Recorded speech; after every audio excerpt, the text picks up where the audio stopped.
on high that speak to me in secret sighs, drifting on a breeze. Only I can feel and hear.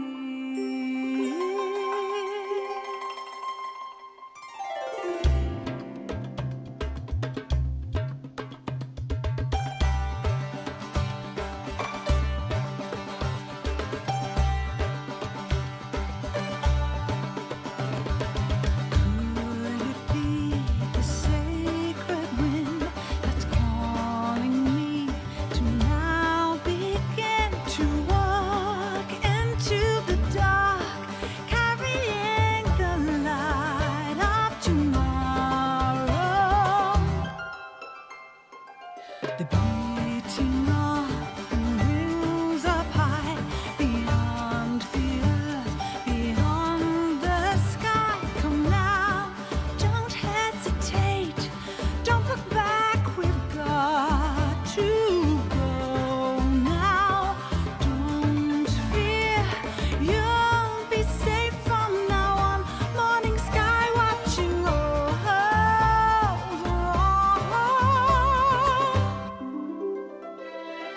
Deep inside, so silently, my heart will speak. Deep inside of me, memories flickering and shimmering on endlessly.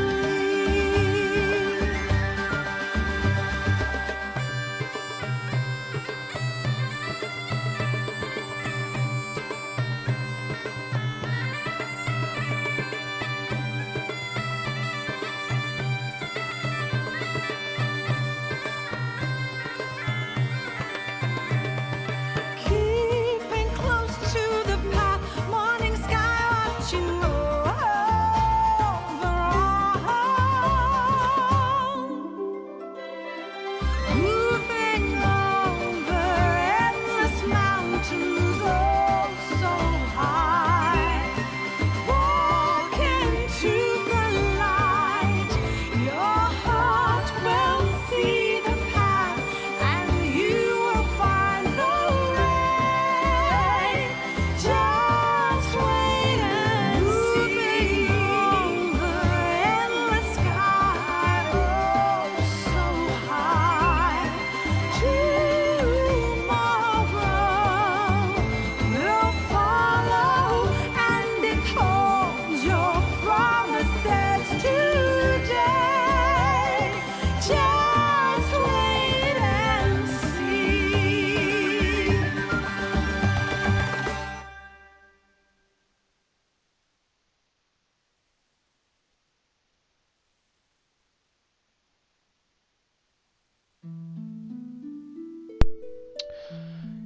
Greetings and salutations, Mega Wizard 79 here with a new playthrough for all of you. This is Final Fantasy Crystal Chronicles, one of my personal favorites from the Nintendo GameCube era. Only beaten out by Luigi's Mansion, but that's just because I actually beat that game.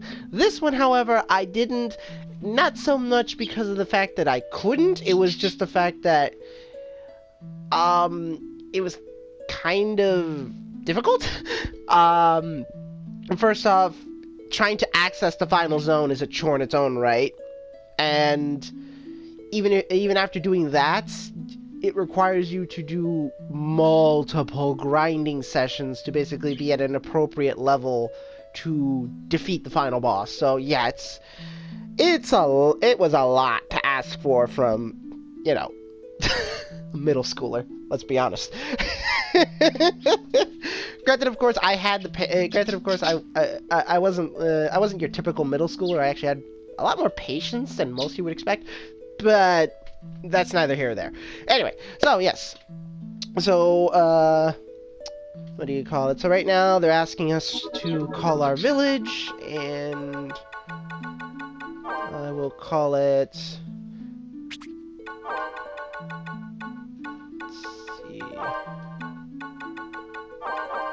Now, I would like to call it Magnolia, but I can only fit 7 letters. So Magnolia it is. Alright. Now then, if you just want to play this game normally, then, you know, what I'm going to say going forward won't really matter to you. Now, there's really no point in reading any of this right now, mostly just because of the fact of, like, because at the end of the year, you know, like, after you beat your 3rd dungeon, okay, so now it's asking us to make one of our characters. So, yeah, so at the end of the year, which basically, now they're just gonna go over the characters. Like, you got the Clavats, the Lilty, the Uke, the Selkie. So, the Clavat, they're good in both magic and melee. The Lilties are only good at melee. The Ukes are amazing with magic, and their defense is pretty nice, but they're not really good when it comes to physical damage. The Selkie are also very good at casting spells, and they're okay with damage. Their defense is kind of lackluster, though. But, yeah, so, for the most part, you kind of want to fill all of these here, just because of the simple fact that your village will otherwise be empty without other characters to facilitate the jobs there. So, let's see. So I always like playing. I always like picking a Uke first.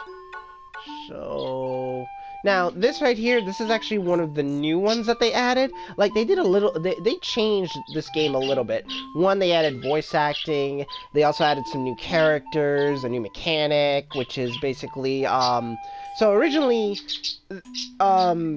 you got like there was this like this little mini game you could play on the GameCube with if you had a Game Boy Advance controller attached to it. Obviously, they can't do this with a PlayStation, so they replaced that with a new mechanic which allows you to essentially take on the form and attributes of one of the NPCs of this world. I haven't played around with that yet, but, you know, we'll see. It looks interesting. So, let's see. Normally I like playing as this one, just because of the way he looks. I mean, this is all just cosmetic at the end of the day. Let's see. I think I'll go with the one horn. Alright. Yeah. So this is also a new thing. Originally your character couldn't talk at all. I mean, technically your character still doesn't talk during cutscenes, but at least basically in the world, they at least gave him a voice. You know, like when he's casting a spell, he'll say fire, or, you know, like stuff like that. You know, they gave him grunt sounds, essentially. Fire! So he's not just silent. Blizzard! Fire! Blizzard! Fire! Blizzard! Fire! Blizzard! Fire! Blizzard! Fire! Blizzard! I'll go with this one. Alright, so I'm gonna go... Whoop, no, not merchant. I want alchemist. So, the 4 main ones that you want to pay attention to when it comes to your classes is alchemist, merchant, blacksmith, and tailor. What do you call it? Like, so the way it works is that as the game progresses, your family will be sending you letters, and depending on what you say and what you send to them, it will depend on how they level up. Like, those 4 are the main ones you want to level to their max, because if you don't, then you don't gain access to a lot of the benefits that they can offer you. Like, a level 3 merchant can give you access to materials you can't buy anywhere else in the world, or even find in the world, for that matter. Alchemists, same thing. They give you access to a mighty weapon scroll, which I don't think you can find. Like, I think you can find that in the world, but it's easier to get it from your family because they just give it to you.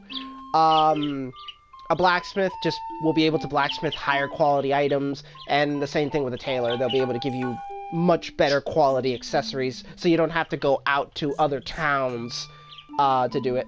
Another little interesting thing is that the, what should I call this guy?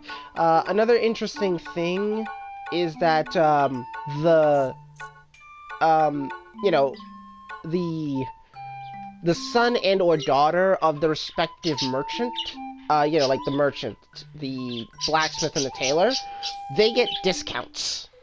Only them, but they get discounts. So originally that would have been a nice thing, I guess, but because of how inventory management worked back then, it wouldn't have really meant much, you know, because the issue was back then you couldn't really trade items between your characters. They fixed that, and they added a universal inventory. There's actually this little guy that basically is at the beginning of every single one of the major towns. You talk to him, and he serves as a universal inventory that all your characters can access. So that way, if you find an item that doesn't necessarily work with your build, but it'll work with one of your other characters, you can just leave it there, your other character can come, pick it up, boom. It is such a useful quality of life. Alright, I'm gonna go with Xavier.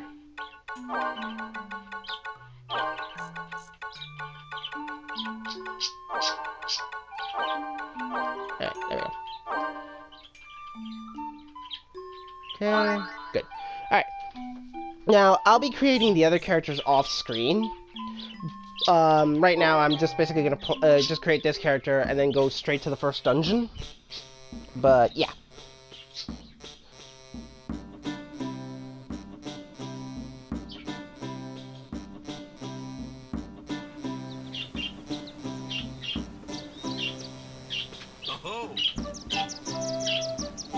Okay, so, you know, this is just your family, you know, giving their, sending you off. There you go, that's the word I wanted to say.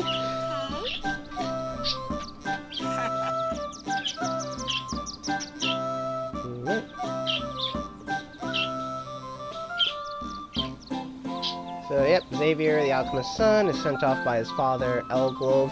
That is actually one of the most common male Uke names. I see that one more often than any of the others. His mother, Aradine, his sister, Iruilius, I think that's how you pronounce it, and his sister, Telsado. Yeah, the names here. Oh my gosh. Weird. Anyway. Now, one of the main things that you're going to notice is that the loading screens here are atrocious. They are very, very long. Alright, now it's just explaining the controls. And now we get our first cutscene. This game is very, very cutscene heavy, so get used to this.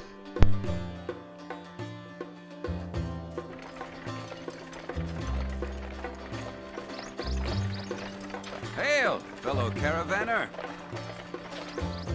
You are the caravan from that village, are you not? I heard they were sending out a new caravan. You seem quite capable. My name is Sol Rocked. I am captain of the caravan from the great fortress at Alphataria. Our caravan boasts a history that stretches back thousands of years. But let us discuss that some other time. Stiltskin, do you have a moment? This is the village caravan. Come on, say hello.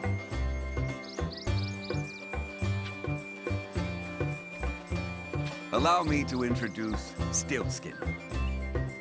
He may not look it, but he is a seasoned adventurer. Even we turn to him for counsel from time to time. No, I'm just a Moogle that likes to get around. I learned all sorts of things in my travels before I knew it. I'm on my way somewhere right now, but I can teach you a thing or two if you like.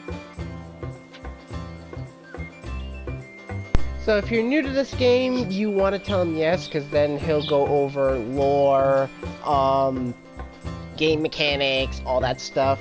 If you don't want to, you can just, you know, and try to figure it out on your own, then you can say no thanks. They will basically the other guys will basically insist that you do it though, but you can, deny it or reject it again. I'm gonna say yes just so I can show you a few things. By the way, are you setting out all by yourself, Capo? You've got a lot on your shoulders, Capo. Let me carry the crystal chalice for you, Capo. Yes, a capital proposal. Let Mog help you. Well, let's find a better spot. So Mog will only spawn and downright, basically be added to your party if you're not playing multiplayer. If you're playing multiplayer, then he's not going to come. Alright, so... Okay, so we just come over here. So you can ask about the world, how to wield a weapon, how to cast spells, you can ask about Mog. So this is the main thing I want to talk, basically I wanted to show you, because this will tell you pretty much all you really need to know about the actual story and the world itself. So as you can see, let's talk about the crystals, which our chalice has. We have a little tiny one. So that crystal is very important because anything outside of that radius is miasma, and it will slowly kill you. If I recall correctly, I think it takes away half a heart for every second you're outside of the chalice's protective radius. So yeah, just don't be outside of it. So yeah. Okay. Okay, so now let's talk about the miasma streams. The miasma streams are pretty much the way the game kind of bars your progress and keeps you locked in certain areas, because you see each of the crystal on your chalice can be attuned to one of the 4 elements, and if you don't have the right element that's aligned with the current miasma stream, then you're just not going to get through it, period. So that's the way the game designers basically keep you from, going off to more danger zones, until you're ready for it. So yeah, that's pretty much it. Like the rest of the stuff here, it's just basic stuff. Nothing really worth going over right now. Alright. And this is also a new thing they added, so instead of basically manually having to go into your diary every time, it'll just basically ask you whenever you leave leave an area if you want to read the new diary entry. Another little quality of life thing they added was okay, this is just talking about the dungeons and all that. But yeah, so another little quality of life thing that they added was that the diary actually has essentially its own table of contents. So you can actually look, if you're looking for a specific diary entry, you just click on that one, and then it'll give you a list of all the relevant diary entries to that specific section. They say that wicked creatures prowl the road along this beautiful riverbank, but nobody's ever seen one. I once asked a man why. He simply replied, because anybody who happens upon one is promptly eaten. But it is long since anyone has met such a fate. For nowadays, people take another route, far away from the spooky old road. Only we walk the old way now. Travelers in crystal caravans.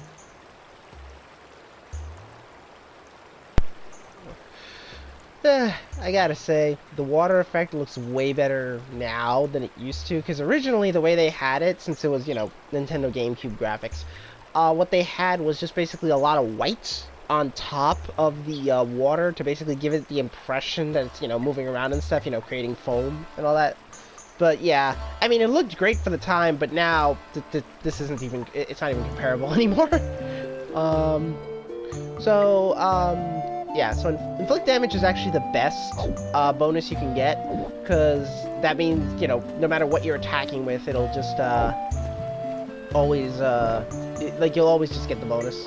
It's not on the pedestal. Now, there's no real reason to be doing this, just for the simple fact that this little shortcut I'm going to be making is pointless. I just like doing it just because, well, just a force of habit. I like doing it. Alright, so these are goblins.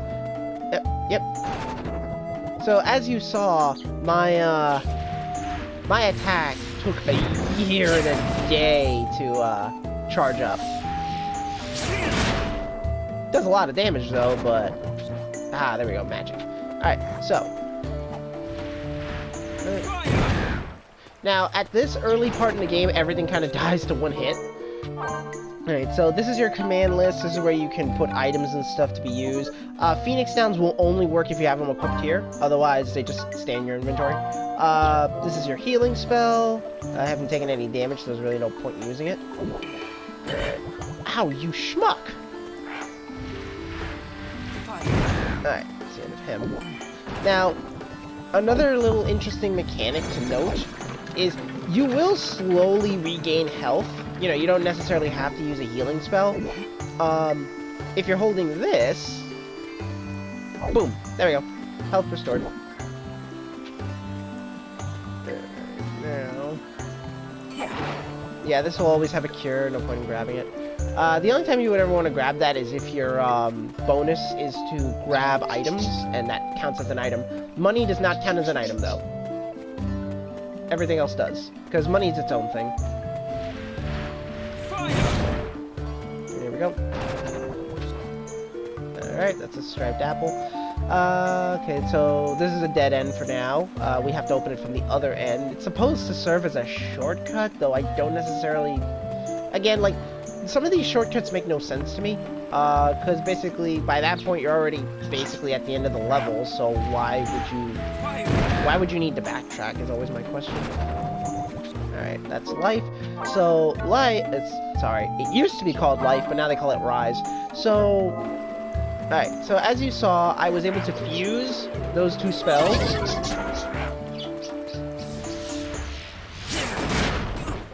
Ow. Ooh, that was bad. Alright, but yeah, alright.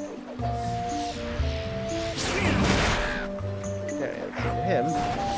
Now, this big guy takes 2 hits to kill. Alright. And he'll always drop an artifact. So, artifacts are essentially what you use to level your character up.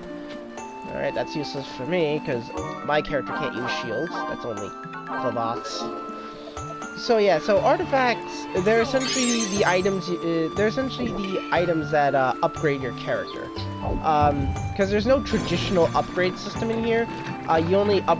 Your character only gets stronger by artifacts, and you only get artifacts by clearing dungeons.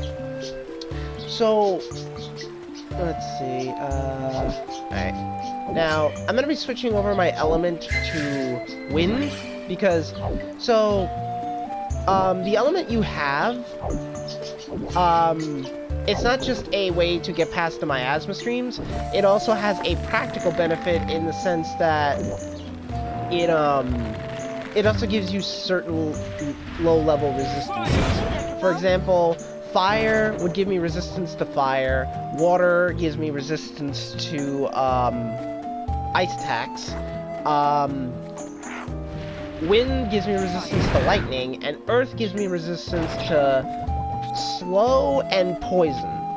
So, depending on the type of enemies you're facing and what hazard is more common, you might want to switch your elements in order to gain those bonuses. What's also interesting is, if you have, like... So, say you have an accessory that basically gives you a +1 to being slowed. So that means that... Alright, and these are little mog houses. So yeah, so so a +1 will basically give you resistance to pretty much all low-level enemies. Low-level enemies will not be able to slow you anymore. Like, they won't be able to cast that status effect on you. Hello, folks. Alright, so this just talks about Mog Stamps.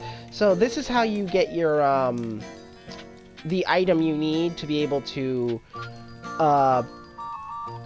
transform into other characters. Like, they're called, I think they're called memory shards in this game. Let's see. Memory crystal. There we go. So yeah, but you need 3 stamps to be able to get 1 memory crystal. And it'll allow you to mimic other characters. Alright. Yeah, I got it. Okay, so now he gives me my first stamp. There we go. Alright. So, now this right here, so he's going to explain it. So basically what he's getting at is, depending on the regions you're in, you're gonna have to want to either cut his hair or leave it as is. So if you're in a really cold area, you kind of want to leave him all nice and fluffy. But if you're going into a really hot area, which there are 2 in the game, then you want to give him, then you want to cut his hair, because otherwise he's just gonna he's gonna slow you down, and constantly want to drop the chalice, because he does get tired if, for example, you'll see it soon. If there are no enemies to fight, and all he's doing is just, carrying the chalice like so, he's gonna say I'm tired, it's your turn, but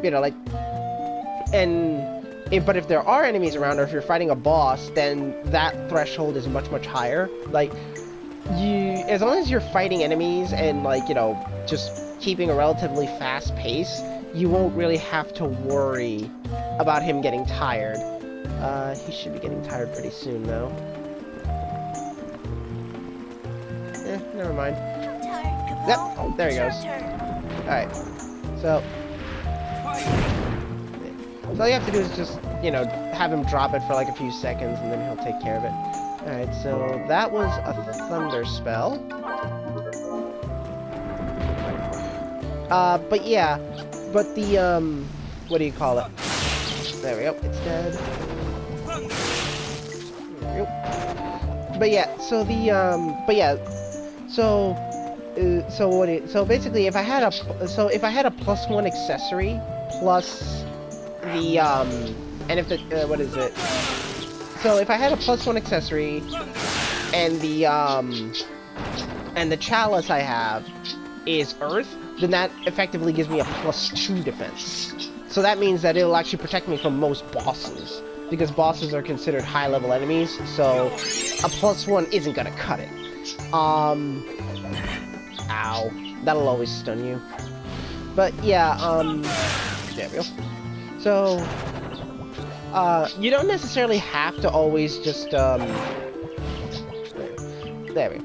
So, now, fortunately, you don't, you can actually stack that up by basically also using other items, because there are, whoopsie, there we go. Sorry about that. Anyway, but yeah, so, come on. No, why'd I pick that? Oh, whatever. But, oh yeah, that's right. So, getting back to spell fusions, though. So, as you saw, this creates gravity. So, fire blizzard will create gravity. Thunder blizzard will create gravity. Fire thunder will create gravity. That sort of thing. Gravity, you only use it when you're fighting, there we go. You only use it when you're fighting flying enemies, otherwise it's not really that useful. So, now as you saw, if Rise is on top and an element is on the bottom, you create slow. But if you have Rise on the bottom, you create Holy. Now, Holy is actually a pretty powerful spell, in the sense that not a lot of things... Actually, I don't think there's a single thing in this game that has resistance to Holy. I think everything can take Holy damage one way or another. Holy, though, it's more useful, Alright. Now, Holy does a fair amount of damage to pretty much everything, but the main thing you would want Holy for is, well, certain bosses, well, actually every boss in this game is weak to Holy.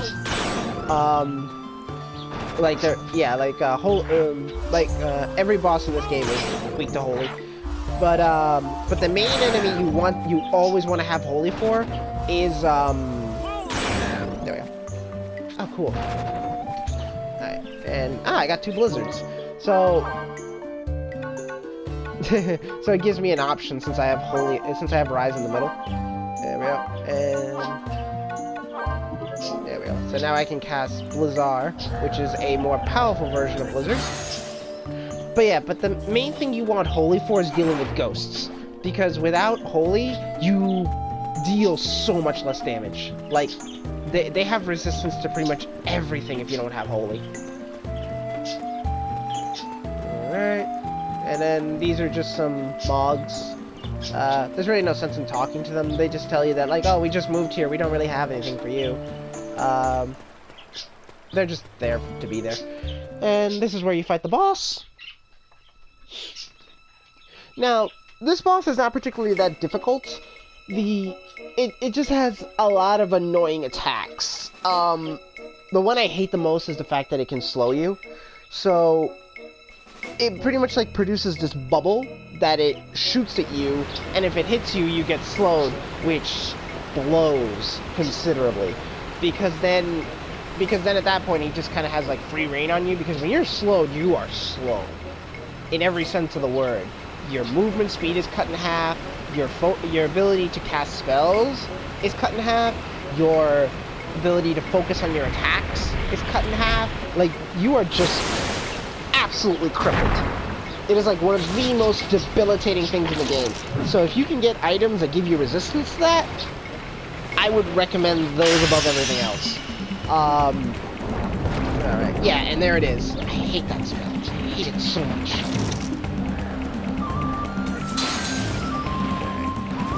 Yep, there it goes again. Sure. And the thing holds on you for a little while. Alright. So that claw of his facilitates two attacks. One, it facilitates that swipe that he does. And then the other attack he does, which I don't know if he's going to show it. There it is. So he can only do that attack if he has his claw, which is going to be losing. Yep, there we go. He lost the claw, so now he lost that attack. Well, he effectively lost two attacks.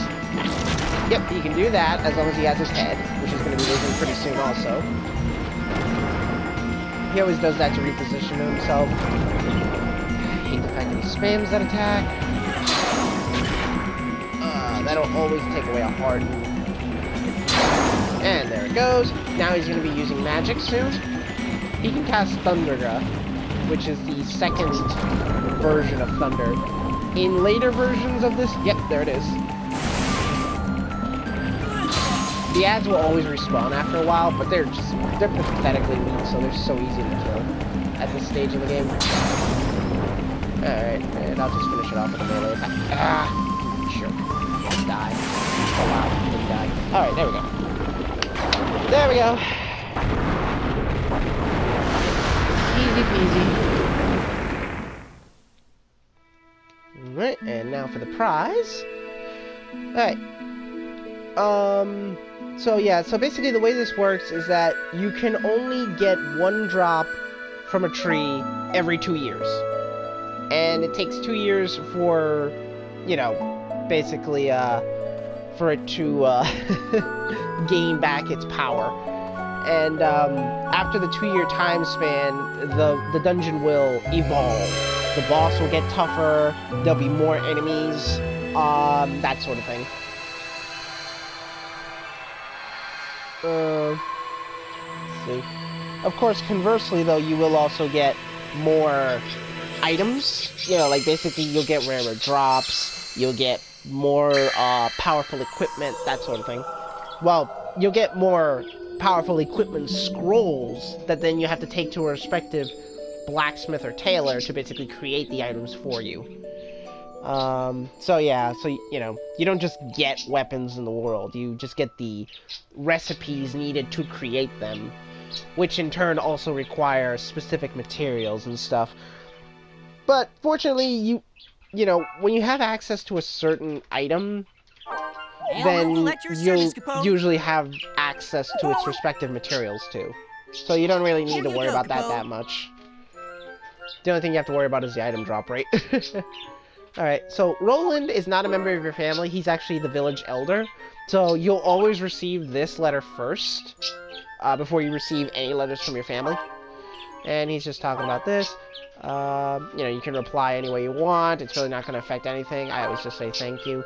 I could just, yeah, I always find it nice to just send an item. I'll just send him a vegetable seed. And there we go. Alright, and off he I goes. got your reply, Capo. So long, Capo.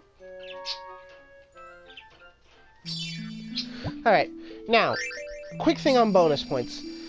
Bonus points don't really matter until levels 2 and 3 of Evolution. For the simple fact that the items, the items you would get as rare drops at the beginning of the game aren't really that useful. For example, here I didn't even get one. Normally, if you get a high enough score like I did, then you'll get a chance of getting iron, which is a very good drop to get this early in the game because that means then you can immediately make your novice weapon. But you know, it's fine if you don't get it because once year 2 comes around and all that stuff, iron will be so plentiful. As a matter of fact, you'll actually even be going to an iron mine as your 3rd dungeon in the first year, so don't worry about it if you don't get iron too soon. Now, I'm going to get a Moogle Pocket because more command slots is great for my caster. The more command slots you have, the more spells you can equip, the more options you have. But yeah, what do you call it?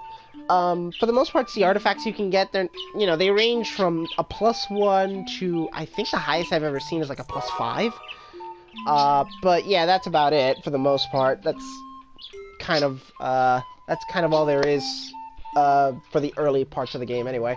So yeah, so stay tuned for the next episode where I will be using a different character. My overall plan is to rotate between the 4 tribes so that way you get a variety of game styles, as well as also just, seeing how you get, how their higher level items work and all that stuff. But yeah, until next time though, this is Mega Wizard 79 bidding you all adieu.